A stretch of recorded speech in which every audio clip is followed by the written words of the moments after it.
There we go. So in today's session, what we're going to be looking at is a level 2 reading exam.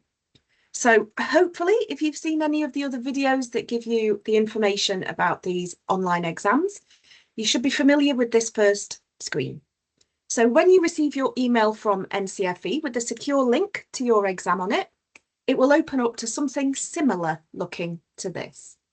You'll have on that email a key code, an 8-digit key code. Obviously, for the sake of today, it's just a practice one. So you put in your key code, check that you are doing the right exam at the right level. If not, click no, come out of it, and then contact me.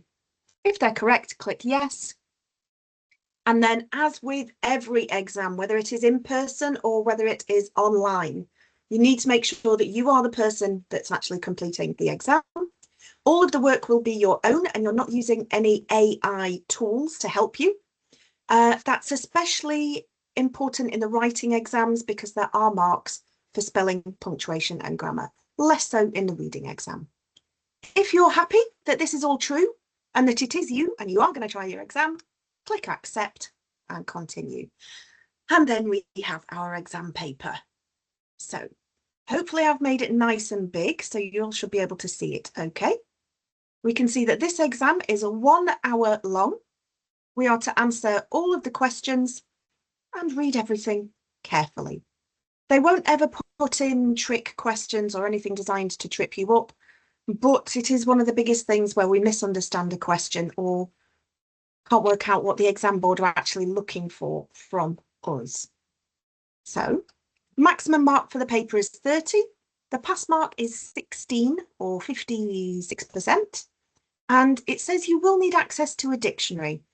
I've said it before, I'll say it again. Do not go onto online platforms and buy a brand new one. There's no point. Go to a charity shop, or better still, go to your local library. As an ex-librarian, I will promote libraries till the day I die, but you can obviously register at your local library for free and borrow them for as long as your library rules say. So get the biggest dictionary you possibly can, and if you can, find one that has a thesaurus in it. A dictionary will tell you the meaning of a word. A thesaurus will tell you alternative words that mean the same thing. So it's really useful to have that thesaurus during this exam. So let's start the test. We've now got 55 minutes to try and attempt a 1 hour exam. So section 1, we have 11 marks possible. And we're just doing questions 1 to 8, which you can see in this blue section down the left-hand side. So, perfect time for the laptop to go ever so slow. Okay, so we are given a 1 mark question. So we know we only need to give one piece of information to score the mark.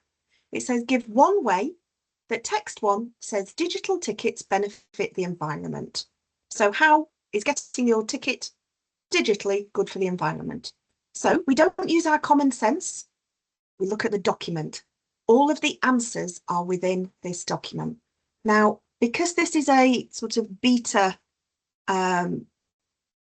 version of it that's on the website, I'm actually going to open this in a, just because I think that's probably going to be too small for you to be able to read it. Whereas I have it as a PDF, so I'll just share it on a slightly, maybe not that big. There we go, on a slightly bigger screen. There we go. So it's a website. I apologise in advance because every time I try to read this, the name of this app out, I always trip over my own words. It's the Fair Travel Bus app. Travel just got smarter with the Fair Travel Bus app.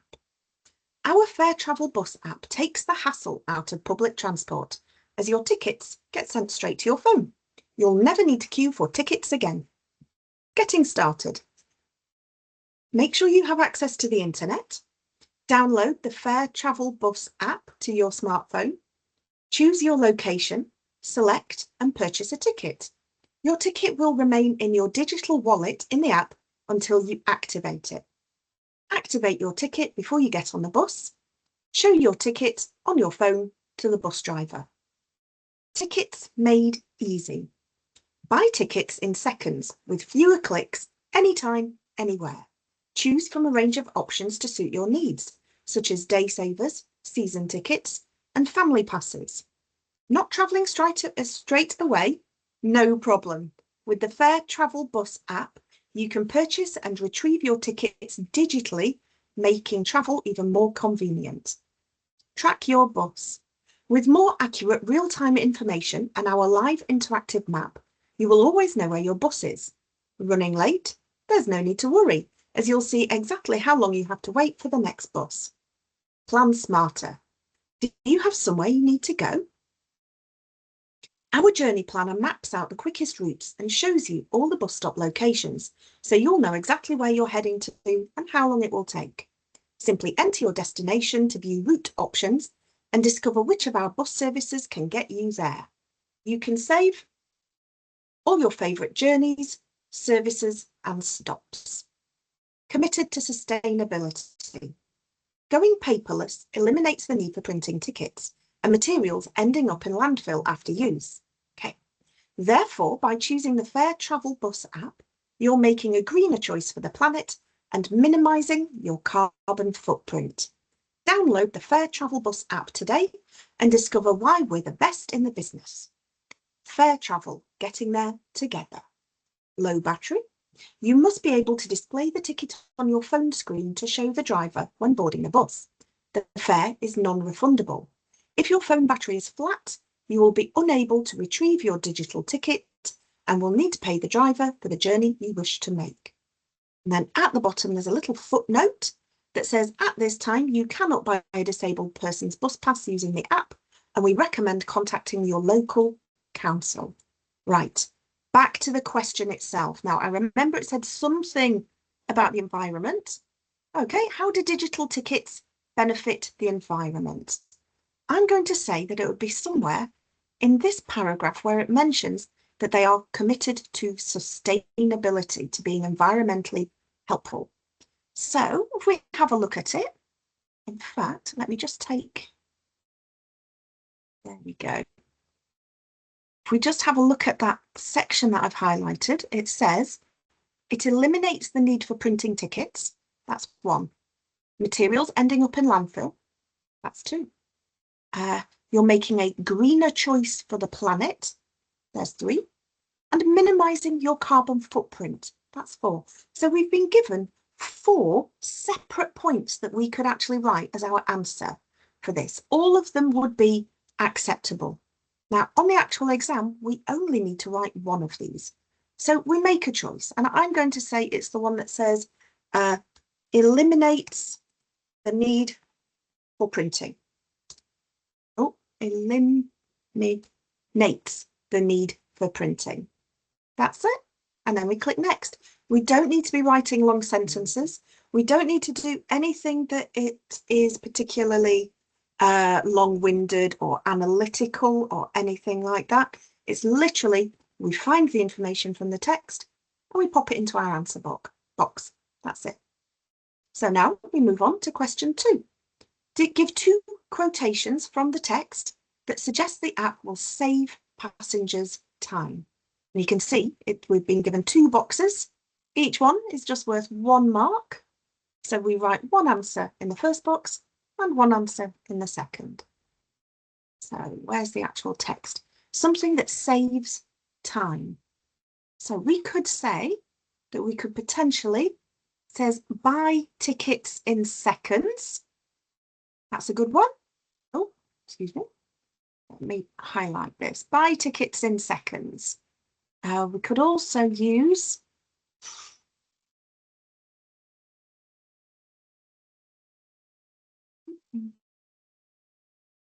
sure I saw something that said about real-time information. Ah, there we go. So we get the information about where the buses are there and then. Journey Planner maps out the quickest routes. Where's that gone?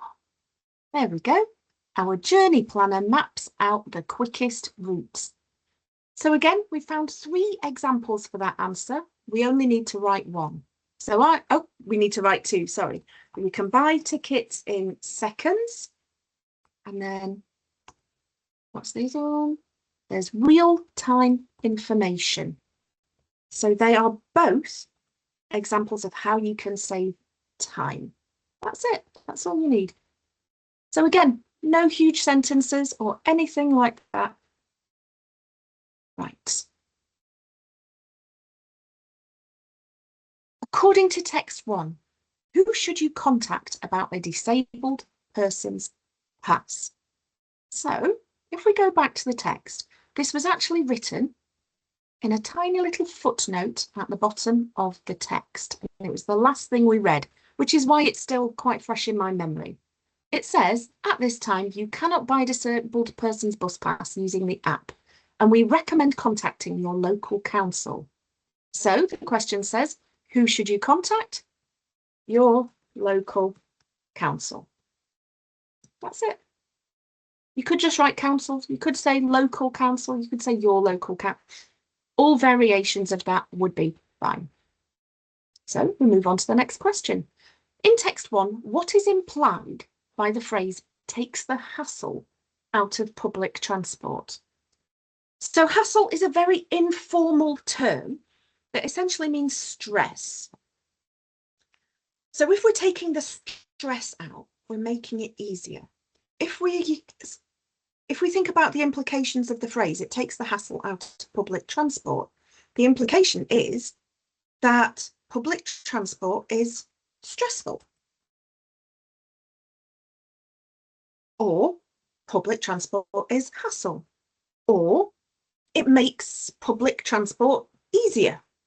Again, any one of those, as long as you mean the same thing, it doesn't necessarily have to be those exact same words. So don't worry about your precise wording, as long as you found the answer from there. And again, it's where using a thesaurus could be very useful, because if you look up the word hassle and it says stress, if you think of taking the stress out, means to make something easier. So we just have a quick look. Could you type paperless? Sorry, James, let me just have a quick look back at which question that was. Not the disabled.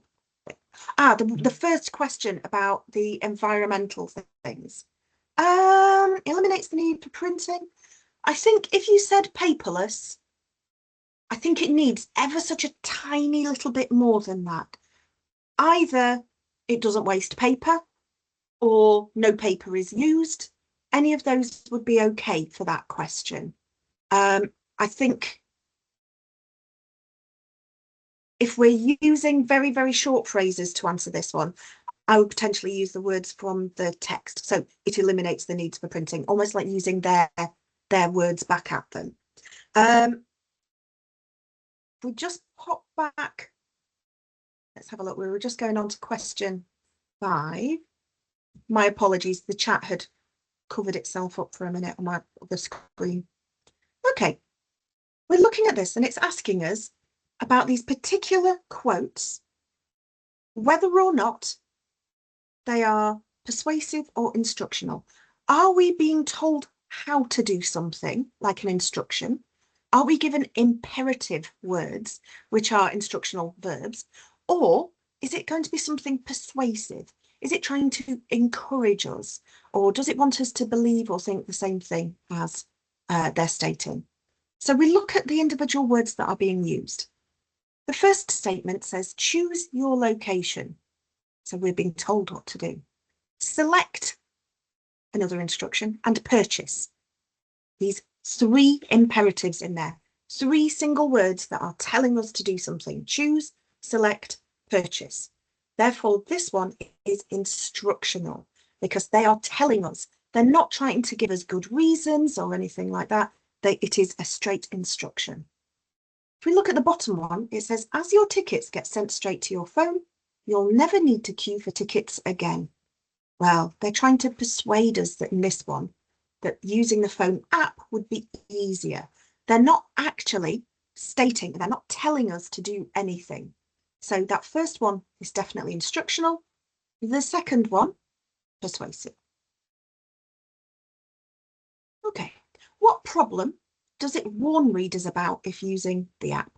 Now, I particularly like the way the exam board have done this because they've made it quite obvious. They've put it in this great big box here. They've turned it a different colour. They've added a picture. Sorry, my colouring in skills are not the best, but it says we need to be aware of having a low battery. It says if your phone battery is flat, you can't retrieve your ticket, so you'll need to pay the driver. So what do we need to make them aware of? We need to make them aware that, what does problem one warn the readers to be aware of? You could literally write flat battery. That's it. Or dead battery. Either one of those would be fine. Okay, then next one, give a quotation. Aha, language features. Now, as is the English teacher way, as I was reading through this, I was identifying various language features. Now, if it will allow me to get rid of these examples so far, we're going to have a look. In fact, I'm going to see if I can highlight them in a different colour, just so that obviously it's going to be pink. Nice. Okay. It wants us to find certain language features. I believe it was the power of three, rule of three, and a rhetorical question. So I'm going to go rhetorical question first because for me, it's the easiest one to identify. I'm looking for a question mark. That's it. Any written statement that does not expect you to answer is a rhetorical question. And therefore, we have three examples that we could choose from. For the sake of laziness, I'm just going to write the two words. I'm going to just put running late. So in the rhetorical question, running late. That's it. Rule of three may be ever so slightly more difficult to find, just because we're looking for either three words in a row or three phrases. Buy tickets in seconds, fewer clicks, anytime, anywhere. Day savers, season tickets, and family passes. Now, is there another one? Or is it just those two? She says, scanning the text desperately.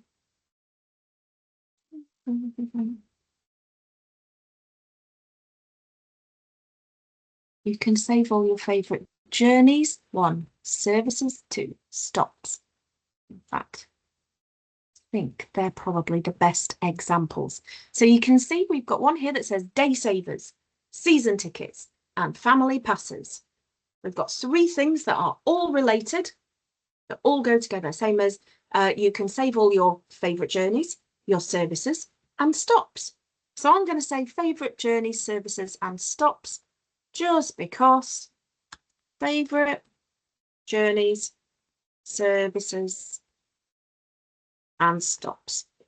That's it. So we've managed to find one rule of three and one rhetorical question. And again, we don't need to write down the whole sentence. Nice, short and sweet. Okay, this is where the dictionary comes in, very helpful. What does the word retrieve mean? If you looked up the word retrieve in the dictionary, it would come back as saying something like to bring something back, for something to return. In this case, the word retrieve would probably be something a little bit closer to find or to bring back. You have your ticket in your phone, you have to activate it to retrieve it, to bring it back, to make it something usable.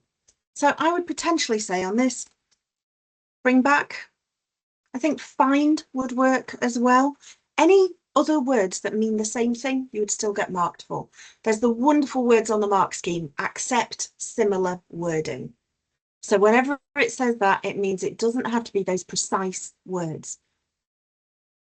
Yes, you can use the built-in tool. So if you're, I don't often mention it, but I will honestly, so when I open up my documents, I will press Control F, type in the word that I'm looking for. So if I'm looking for a question mark, Great. It's going to the actual questions on the paper rather than the questions, or rather than the piece of text that we're looking at. Great start. But yes, you can use things like the find tool to be able to find them in the document. And yeah, that's totally fine. It's the same as you're also able to copy and paste. So where I'm highlighting, because this is an uneditable document that I'm working from, I can't when I'm showing you, but you can copy and paste. If you open the text, it will allow you to copy and paste your answers straight in. I don't always show people that because it depends a lot on how technologically confident you are using things like keyboard shortcuts and you know, mouse maneuvers and things like that. So it makes it a lot easier. It also means you don't have to do what I'm doing, which is juggling between the document and the exam paper. I'm only doing that today because you can see, because this is the beta version of it, it doesn't open the document into full screen. So it means that you guys can't read it screen on screen. So I've just opened it on a second document just because I can read it better. So, next question. Right, section 1 done. That's it. So you can see we're just under halfway through, which is great time-wise, because again, if you saw any of the earlier exams that we were looking at earlier in the week, we can use this little flag so that if we do come across a question that we struggle with and we're not sure what the answer is, then we can use the flag and it appears in that bar at the left-hand side. So when you've finished, you don't have to then go back through every question. It's like a bookmark. It just finds it for you. To get rid of it, you just press it again. So it's like it turns it on and turns it off. So now we have a second text. It's all on the same subject, but from a different perspective, it might have been written for a different purpose. Now, these are just the same questions that we were looking at on screen, but this is the text. It says Ollie's blog. Okay, so already I know this is a public, but a personal document. A blog, short for web log, same as we get video logs. It's like an online diary. So this guy is writing almost like a diary entry, but it's public, it's on the internet. It says, my first and last bus journey using the Fair Travel Bus app. Yesterday was my first day at college, and thanks to Fair Travel buses, it was a complete catastrophe. Now, I mentioned earlier, the English teacher within cannot help but highlight whenever she sees any language features. This is alliteration, complete catastrophe. 2 C's in a row, 2 of the same letter. Usually it's done for a reason. It says things started out okay and I planned my journey in advance so I wouldn't have to worry about it in the morning. Using the app's journey planner, I figured out that I would need to leave home at 8 a.m. and catch the 28E bus at Carter Street to arrive at college on time. On Monday morning, I checked the app on my phone. I was able to track the bus on its journey using the interactive map. I felt really relaxed, getting ready for college, knowing my bus was safely on its way. I left home at 8 a.m. as planned and headed towards Carter Street, optimistic and stress-free, despite the dark clouds gathering overhead. When I arrived at the bus stop, I checked my phone one last time and activated my ticket ready to show the driver. Well, I was horrified to find the bus I'd been following had disappeared from the screen. I refreshed the page. However, the bus was nowhere to be seen. I don't know how many times I hit refresh. Anyway, I got the same result. No bus to track. 8:10 a.m. came and went, still no bus. I was now becoming more than slightly stressed. Slightly stressed, it's another one. I checked the app again and again. I dropped my mates a text to let them know I'd be late, and then it started to rain. By the time the 28E bus finally arrived, I was soaked through. I couldn't show the driver my online ticket as my phone's battery had now died. I can't believe they don't have some kind of charging device on the bus for that. Luckily, I had some cash on me so I could get the bus. Unfortunately, it was all the money I had. At least I had a bottle of water to enjoy at lunchtime. I would think about how to get back home later.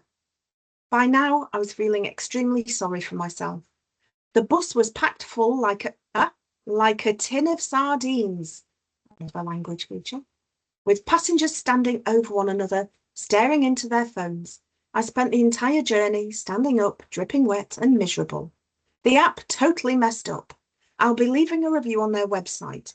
No doubt they will be inundated by the volume of dissatisfied customers venting their frustration. Okay, so Ollie has clearly not had a very good experience using the app. So the first question that's for this text says, what is the first thing that goes wrong for him? Well, if we just go back and have a look, the first part of the document is mainly talking about being prepared, getting ready. He's feeling optimistic and stress-free or positive. Then the first thing that goes wrong, the bus disappeared from the screen. That's the first thing that goes wrong. So you can literally write, the bus disappeared from the screen. And again, you can copy and paste that from the text. That's fine. That's it. That's all we need for that question. Next one. What is the meaning of the word optimistic? Oh, do you know, I think I might have just said that. What is the meaning of the word optimistic as used in this text? So not how you know it from real life, because there are some words that the exam board will ask you that it has multiple meanings. So this is asking us, how does this, not only what does this mean, what does it mean in this context? So he says at the beginning of the text, let's change colour so we don't get confused. There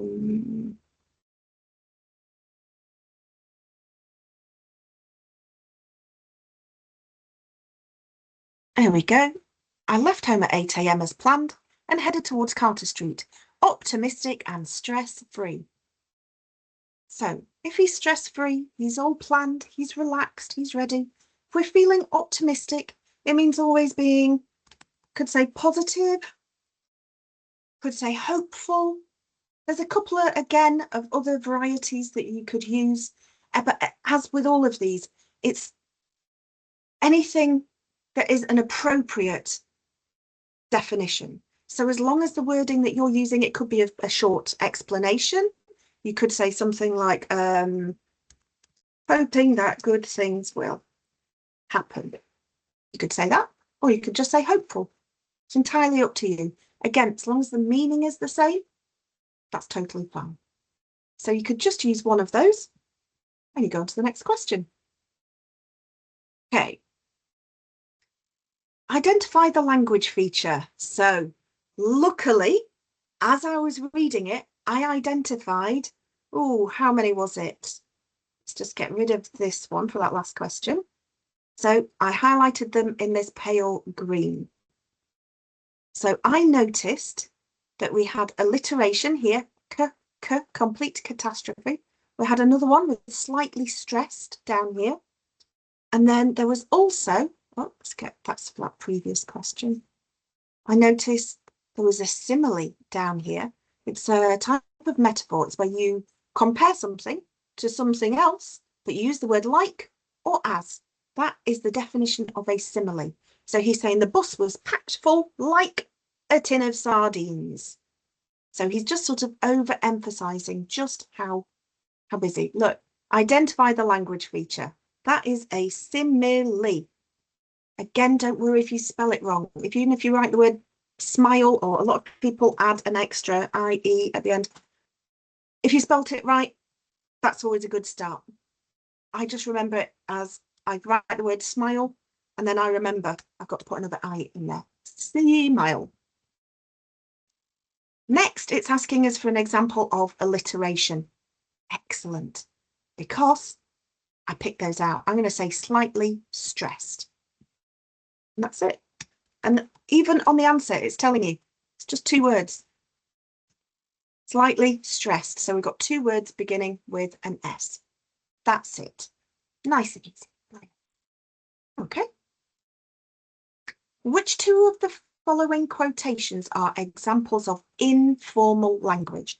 So we're looking for any slang terms, things like that. Anything that is not sort of normal, gosh, we used to call it the Queen's English. Anything that is non-standard. For example, if I said, let's look at C. I dropped my mates a text. I would go so far as to say that's very informal, because I dropped my mates a text. If we were saying it in standard English, we would say, I text my friends, or I sent a text message to my friends. This is it's a lot more relaxed, a lot more personal, a lot more friendly. I dropped my mates a text. Same as, if we look at E, and we can tell this wants us to highlight two of these. The app totally messed up. Not there was an error, that would be the standard English version, or there was a mistake, or the app broke. Instead, the app totally messed up. Yeah, it sounds like something a lot more relaxed.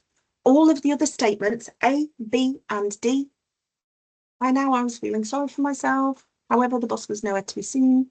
I left home at 8 a.m. These are all perfectly normal standard English phrases. If when you click on one, you realise you've made a mistake, you just click on it again and it unhighlights it. That's it. So use text2 to find the answer. Right. Ollie's phone battery goes dead. Give 2 ways he's affected. So obviously he's not a very happy boy. If we look at the text and everything that he says, he was feeling very sorry for himself. But what were the actual impacts of this? Because it's more about the consequences of the actions for this one. So if I just get rid of that, he says his phone died. I can't believe they don't have some kind of charging device. Luckily, I had some money on me so I could get the bus. Unfortunately, it was all the money I had. At least I had a bottle of water to enjoy at lunchtime. So he has no money for his lunch now. He also potentially has no money to get home. We could also say, on a more sort of short-term consequences, he gets his ticket ready to show the driver. Obviously, the phone died. He was unable to show his ticket to the driver. It's a very short-term consequence in comparison to some of the others. So you've got that immediate, he couldn't show his ticket. And then you've got the slightly longer term consequences are that he has no more money for lunch. He has no more money to get home from college, or to get home. That's it. You could even go with something like he had to make other plans to get home. There's, again, accept any other valid inference. Magic words. It means it doesn't have to be the precise answers from the answer booklet. Now, towards the very end of the level 2 paper, things start to get ever so slightly harder. You'll notice now we have to look at both of those texts, both 1 and 2. Okay. Identify two things that Ollie did using the app that are mentioned in that first text. So if we look, let's get rid of these ones. If we look at what Ollie did with the app, he did a couple of things. He activated his ticket. He tracked the bus. He even, before that, planned his journey. So that's what he did with the app. Okay. From there, if we go back to the first document, so what does it say that you can do with this? It says, so we're looking for any of those 3 things. Track the bus, activate your ticket, and plan the journey beforehand. So if we have a look at this, it mentions you can purchase your tickets and activate them digitally. So he did that. He tracked his bus and he used the journey planner. So there are 3 things that he did that are all mentioned in this text. So 2 things that he did using the app. He activated his ticket. He planned his journey, or planned his route, or used the journey planner. Again, any of those would be totally valid wordings. That's not bad, I think, for one of the slightly harder questions.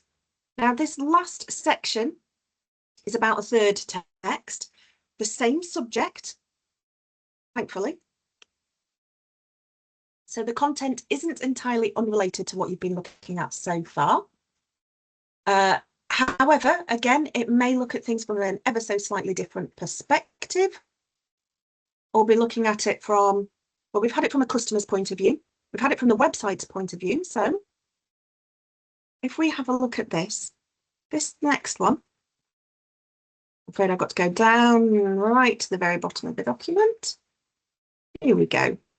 It's a local newspaper. It's called the Mail, big name for a newspaper. It's the name of a town, even if we've never heard of it, gives us the idea that it's a local newspaper. It says, Fair Travel Bus blame the lack of footfall for the closure of Lambourne's main bus ticket office by Pat Hargreaves. There has been a huge increase in online shopping in the UK, and customer and passenger behaviour has changed, with 80% of the population making online purchases in 2024. Going to do the same thing again. If I see any language features, like maybe statistics, I'm going to highlight them. Fair Travel Bus Managing Director Tricia Mullenby sees passengers adopting similar habits. More passengers are now using their mobile phones for journey planning, ticketing, and real-time tracking of buses. It makes sense for us to focus on updating these features. The Fair Travel Bus app, for example, makes bus travel incredibly easy for everyone. However, not all passengers have access to the internet, and Mullenby's view that the Fair Travel Bus app is the best thing since sliced bread may be hard to take. Some, like Matt Harrison, feel devastated about the loss of personal contact with tickets office staff. Whilst he knows people who do get their tickets online, Harrison lacks confidence using a smartphone and feels nervous about buying tickets online. The ticket office is a lifeline to many. We rely on staff. How will we get assistance or information now? Mullenby would not comment on the closure or the possible job losses. She remains optimistic about the shift to digital. Digitalisation is the future. The Fair Travel Bus app has everything you need in one place. Also, with fewer tickets being bought in person, ticket office staff would be better deployed elsewhere. Despite many advantages of technology, ticket offices remain a vital accessibility feature, including the ability to feel safe. Here at Lambourne Mail, we will keep you informed about any news from Fair Travel, who are likely to make an announcement in the near future. And then there was a little footnote at the bottom that refers us back to the statistics at the top. So they got their information for those statistics from Customer and Commerce UK 2025. Right, so let's just go back to our question. Apart from buying tickets, give one other benefit of the ticket office to passengers. So why else would the ticket office be used apart from selling tickets? So I think most of it's in this sort of central section. He says, oh, in fact, just a second. You can have personal contact with the staff.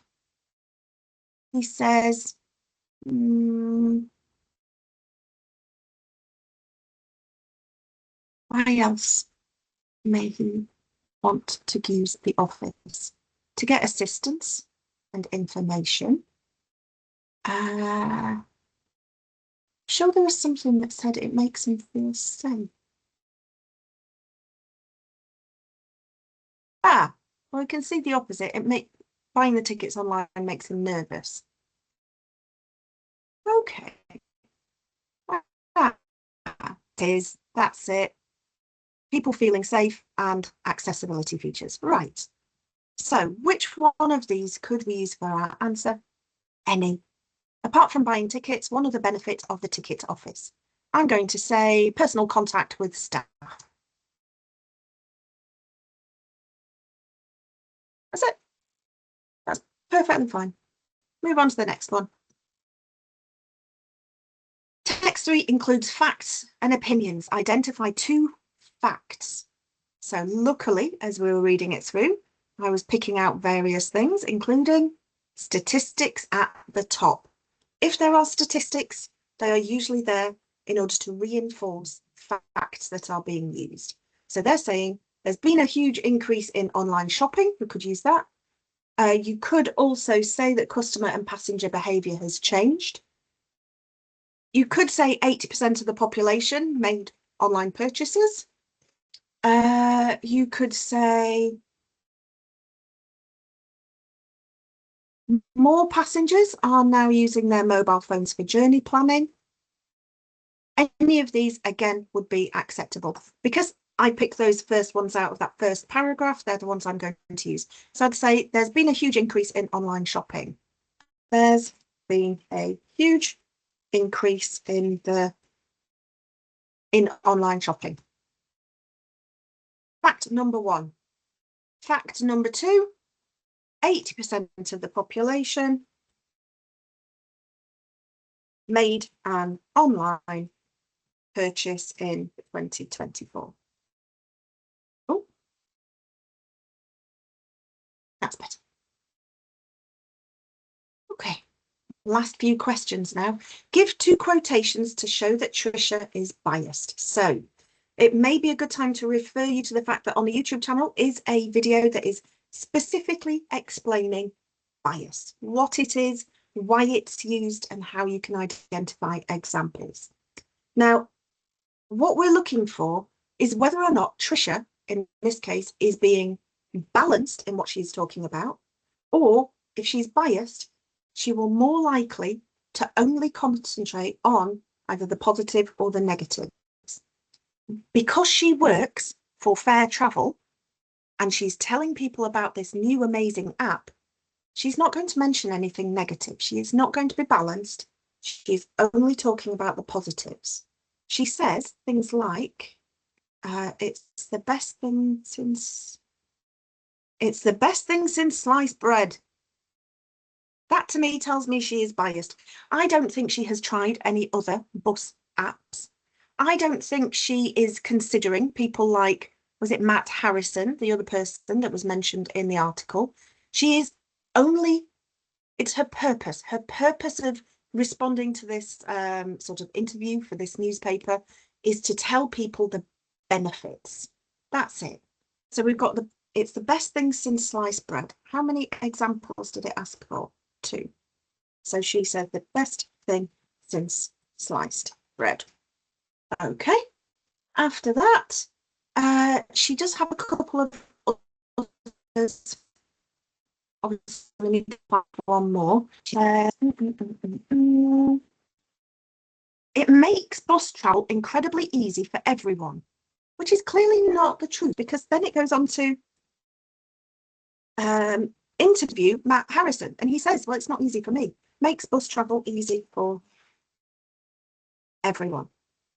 And then the last example. Oh.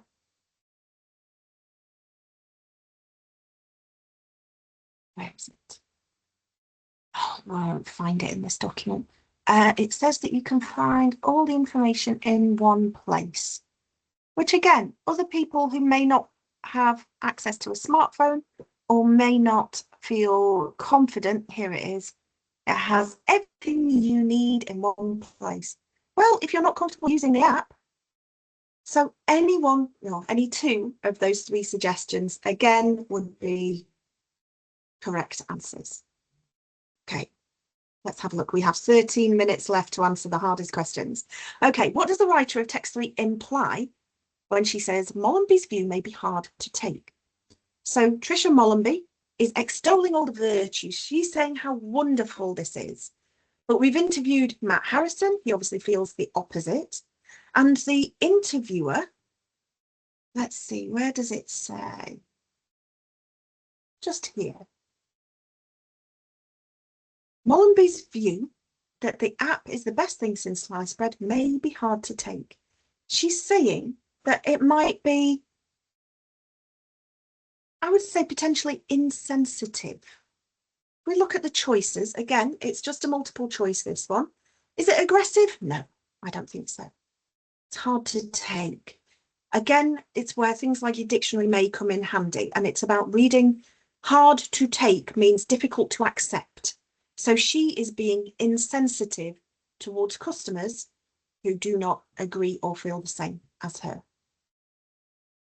Okay, last couple of questions. Where did the writer of text 3 get their information about customer behaviour? My favourite ones, these footnotes. So it says at the beginning where there are statistics, there's also a tiny little star, little asterisk next to that. And that shows us where this information is from. It is from Customer and Commerce UK 2025. Customer and Commerce UK 2025. That's all we need to write for that one. And again, doesn't matter about capital letters, anything like that, and you can copy and paste to avoid spelling mistakes. Okay, last ones. What tone best describes, or which word best describes the tone of voice used in text 3? Are they challenging, conversational, enthusiastic, or objective? Okay. Sometimes when we're given 4 choices, if the right answer doesn't immediately jump out at you, then you can use it as a process of elimination. So you can work out which ones are incorrect in order to be left with one that is the most likely to be correct. For example, the document that we've just read, the final document, it talks about the opinion of Trisha, who works for this company. It talks about the opinion of Matt, who clearly isn't that keen on the app. So it's quite a balanced view. We've got somebody saying it's great and somebody saying I prefer it the other way. All right. But we're not being told to think one way or the other. We're not being persuaded massively. Trisha's trying, but we've got the other side of the argument. The last statement in here, this last paragraph says, despite the many advantages of technology, ticket offices remain a vital accessibility feature, including the ability to feel safe. Here at Lambourn Mail, we will keep you informed about any news from Fair Travel, who are likely to make an announcement in the near future. They have not given their opinion. They've just said, when there is more news, we will tell you there is more news. But the newspaper, the reporter, what they're called, Pat Hargreaves, has not given their opinion. They have not said this is great or this is terrible. They have reported from both sides. So then we have a look at our options. Now, if something is, and I'm going to start at the bottom of this one, something can either be objective or subjective. It's very similar to bias and balance. Something is objective. It means we stand back and we consider all options. It's like balanced. So for me, the answer for this would be objective. Now, if I didn't see that straight away, I would look at the other options. Is it challenging? Well, they're not challenging us to do anything. They're not, it's not particularly argumentative either, I don't think. It's one person and then it's another person. And then there's a sort of little conclusion at the end with no real decision. So challenging, I think not. Conversational, not really. There is a little dialogue in there where they've quoted from Trisha speaking and Matt speaking, but they're not having a conversation with each other.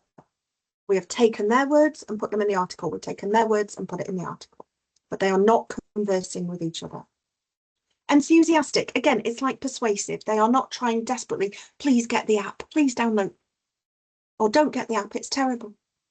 So this one would be objective. That's okay. For the following question, we need to think about text 2 and 3. So that's Ollie's blog and the one about the bus station ticket office. So which of the following statements about both texts is true? So here we're looking at these key words.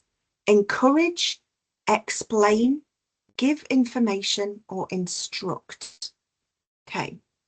Now, if we look at Ollie's text, she says, flicking back to it, he at no point gives us instructions. He tells us how he used the app, but he does not tell us how to use the app. He just explained how he did it, and that's it. So if I go back to the question, both texts instruct passengers on how to use the app. Ollie does not. So D, I literally write down A, B, C, D. And don't ask me why. I'm afraid I always work from the bottom to the top because I'm awkward. Whichever order you look at these in is fine. Do they both give information about purchasing tickets online? Okay, so giving information. We can have a look at that. So he says that he bought his ticket online. He says he activated his ticket online. I don't think he planned his journey using the app's journey planner, leave home at 8, catch the bus, checked the app, tracked the bus, used the map, feeling relaxed. But no, he does not give us any information about buying the ticket online. It may say that he has purchased the ticket online, but it's not really giving us a huge amount of information. So C, no. Do both texts explain the impact of the app on passengers? Well, so I think definitely in Ollie's, he talks about the impact of the app, because if it wasn't for the problem with the app, he would have got to college, he would not have been wet, he would not have been on a busy bus, he would be able to eat his lunch. So we know we have the impact of that. Okay. Then we need to look at the second or the last document. Now, this does also tell us about, did it say on the question? It explains the impact on passengers. So Matt Harrison says he lacks confidence using a smartphone, feels nervous about buying them online. The ticket office is a lifeline to many. We rely on the staff. How will we get assistance or help or information now? So this is very much telling us how it impacts him. He will maybe not be able to purchase his tickets online. Therefore, apologies, let's jump back to this. I would say it's possibly B. And if I wasn't sure, I could then go and check this. Now, I know Ollie in his text will not encourage us to buy tickets online because he had such a bad experience. So that confirms that this would be the answer I would give. Now, this is my favourite screen. This shows that we've attempted every question. We've not put any flags in any of the questions as we were going along as bookmarks to go back. If this was your real exam, you would click finish. It says, are you sure? I would, if we had more time today, recommend in your real exam, go back, check, ensure the question that you're reading matches the answer you have given. If it says give one answer, have you given one? If it says give two, have you given two answers? And if you've only done one, look for another. So it's just making sure you go through it once. Please go back and check. That's the most important thing. So that is the level 2 reading exam from NCFE. That's the latest version of it. It's actually, I think, a lot nicer than their previous exams because they used to have a couple of bigger questions that were worth more marks, whereas now they've broken it down into smaller, simpler questions that are just worth 1 or 2. So it means that if you do have a problem or get stuck on a question, then you are likely to lose less marks if you get it wrong or you don't answer it at all. So let me just finish up recording for today.